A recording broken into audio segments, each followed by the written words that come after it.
It's time to get real. It's time to get raw. It's time to look ourselves in the mirror and come to the resolve that this version of ourself is not going to carry us in the stretch. I've been this version of myself long enough that if I don't change, if I don't do something about this, then I'm going to find myself bankrupt. Having that faith, that vulnerability to just see things that are hard to see. You gotta get comfortable being uncomfortable. So can you handle the truth? It's a question, and if you can't, then if you see that, then you can say, well, if I'm gonna change, I'm gonna have to figure out how to deal with that discomfort until the point that I can see what I need to see, then I can change it. So it's the persistence of continuing to do something until you can do it. Can't is not an option. It's either I will or I won't. I know I can, but I will or I won't, you know, and that's the thing. And in some cases, you may try your hardest and you just don't win, or you don't pass a test, or you don't succeed. That's part of life. Understanding it's going to take hard work, discipline, and learning how to work with other people in order to get to the next level. There's not other people that aren't holding you back. Your boss isn't holding you back. Your parents aren't holding you back. Those are excuses. To me, there's no such thing as luck, okay? All luck is preparation meeting opportunity. Plain and simple. Once I realized that I could get better at anything, it dawned on me that how I spend my time is a spiritual consideration. And I didn't want to die with potential that I failed to turn into skill set. That to me, that speaks to me. How much of my potential can I actually turn into skill set and get good at this stuff and push and grow and improve? Like, that to me is just this incredibly intoxicating thing. You're waking up every morning with a desire to adapt, with a desire to change. Stand out today. Be different. Become something different.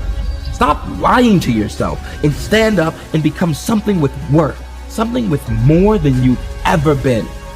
Your goals that you set for yourself, that's your power.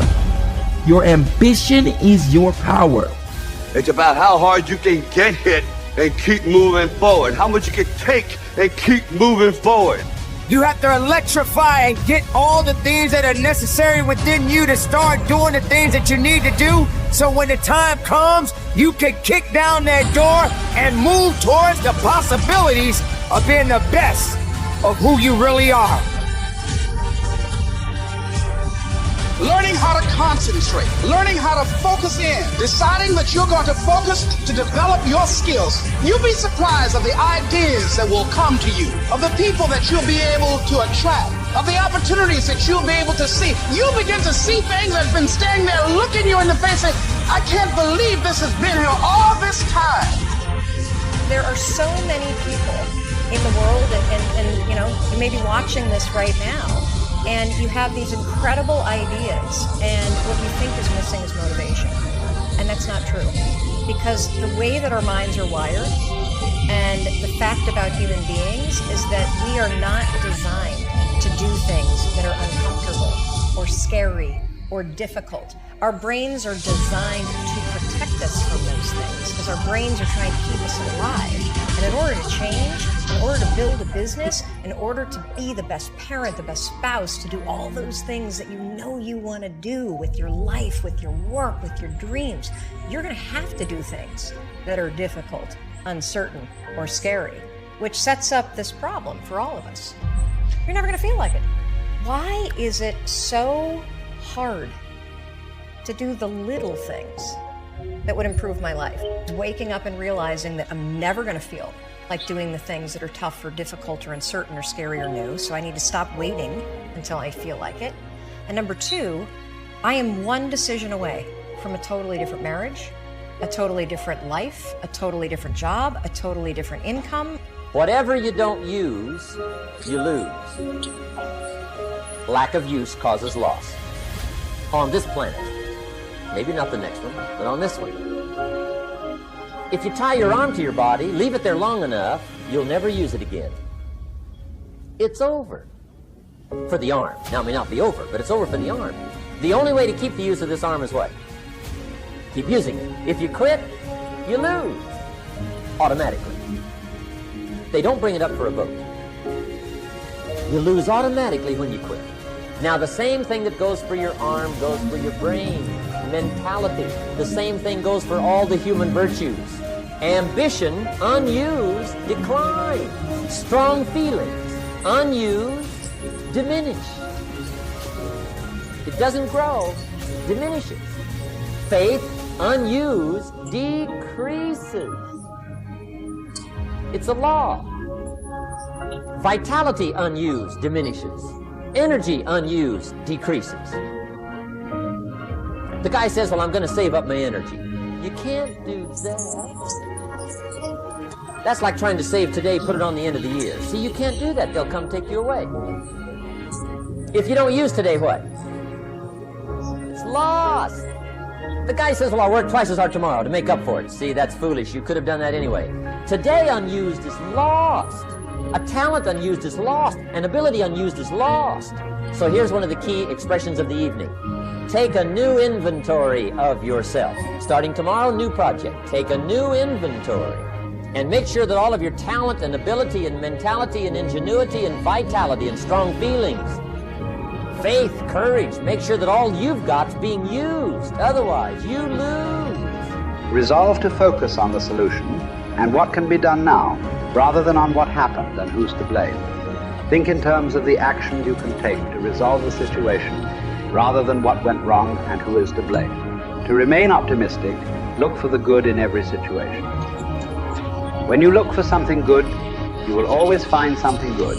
Furthermore, while you're looking for something good, because your conscious mind can hold only one thought at a time, you will automatically become positive, optimistic, and back in full control. Seek the valuable lesson in every problem or difficulty. Every setback you face contains one or more lessons that have been sent to you to help you be more successful in the future. The difference between successes and failures is simple. Failures feel sorry for themselves when things go wrong, whereas successful people look for the valuable lesson they can learn that will help them in the future. Normal Vincent Peale used to say, when God wants to send you a gift, he wraps it up in a problem. The bigger the gift that God wants to send you, the bigger the problem he wraps it up in.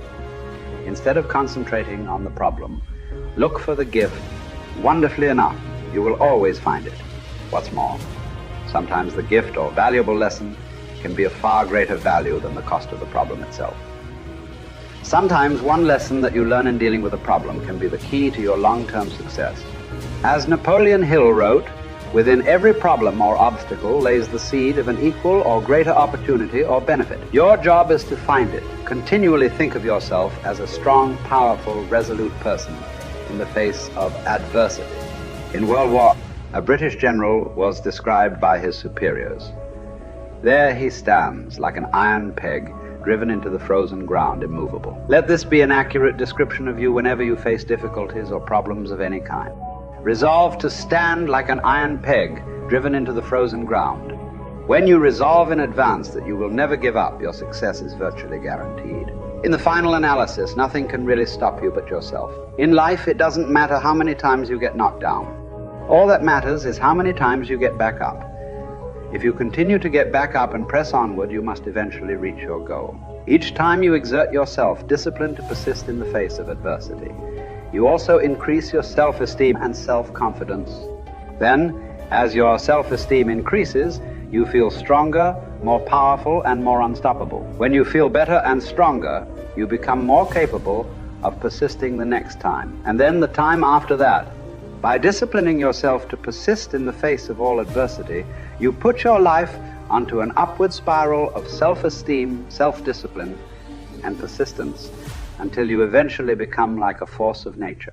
I think the best way to prove your value is to work, is to learn, is to absorb, to be a sponge. You always want to outwork your potential. You know, as hard as you believe you can work, you can work harder than that. And that's what I tried to do when I first came in the league. But, basketball is such a direct competition sport that me coming in at 17, I hated when, my teammates would say, I get hit with an elbow, right? Shaq would hit me with an elbow in practice. I always had that extra chip on my shoulder. So, every day in practice for me was really trying to annihilate everybody that I was playing against. I wanted to prove you don't need to babysit me. And so it's always that competitive nature, the work ethic, and curiosity. My philosophy was a very simple one. Rudy was one of my favorite films growing up. After watching that film, I come to understand if I could work that hard, what would my career be? And I made a promise to myself from that day that I was going to work that hard every single day so that when I do retire, I have no regrets. And that was the most important thing for me, is to leave no stone unturned, get better every single day. And if I lived that way, then over time, I'd have something that was beautiful. But that was my philosophy. It seems like a pretty simple one, but if you live your life to just get better every single day and do that for 20 years, what do you have?